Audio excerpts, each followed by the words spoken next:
সংস্কার চলতে পারে না। অনির্বাচিত একটি সরকার যদি দায়িত্ব নেয়, তাহলে নির্বাচিত সরকার আসলে সেই যে জনগণের করের টাকা খরচ করে আপনার এই যে সংস্কার আয়োজন করলেন, সেটা কিন্তু গ্রহণযোগ্য হবে না।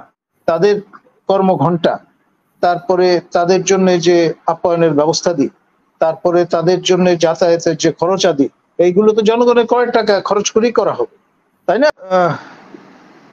আপনার যে বিপুল প্রত্যাশা নিয়ে এই বিপ্লব যারা সংগঠিত করেছেন, কারা নির্যাতিত হয়েছে, আপনার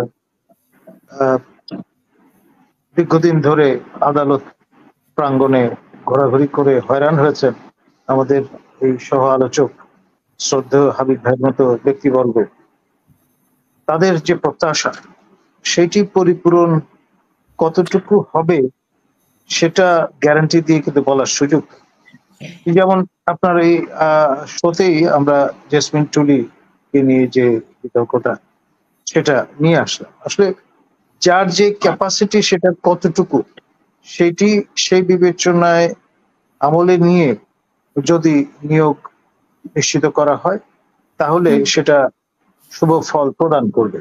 শুধুমাত্র রাজনৈতিক বিবেচনায় যদি ম্যানিং গুলো করা হয়ে থাকে তাহলে আমি বলবো আপনার মানে যেই কাঙ্ক্ষিত প্রত্যাশা আমাদের উপর ভিত্তি করে হাই হোপস যেটা রেজ করা হচ্ছে সেটা কতটুকু ফলবতী হবে, পিঞ্চ অফ সল্ট বিষয়টা দেখতে হবে।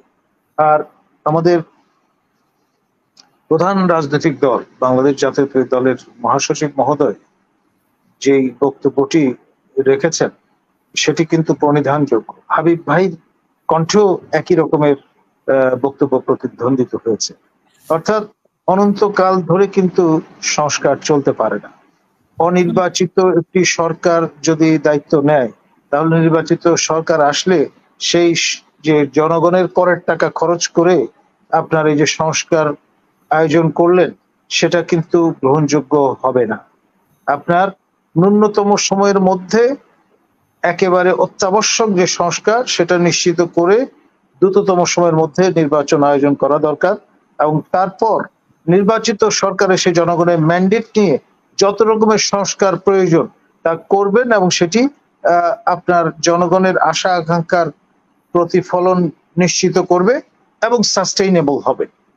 খেয়াল করে দেখুন, আপনার এই গত 111 সরকার, আমি একটা উদাহরণ দিই, না ভোট সেটি প্রবর্তন করলেন, রাজনৈতিক সরকার এসে প্রথমেই সেটা বাদ দিয়ে দিলেন, তো লাভ কি হল?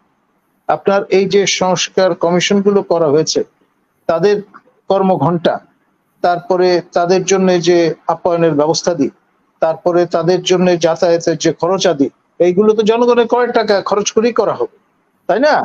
তো সুতরাং আপনার সেটি জলে যাবে কেন? আমার প্রশ্নটা সেইখানে।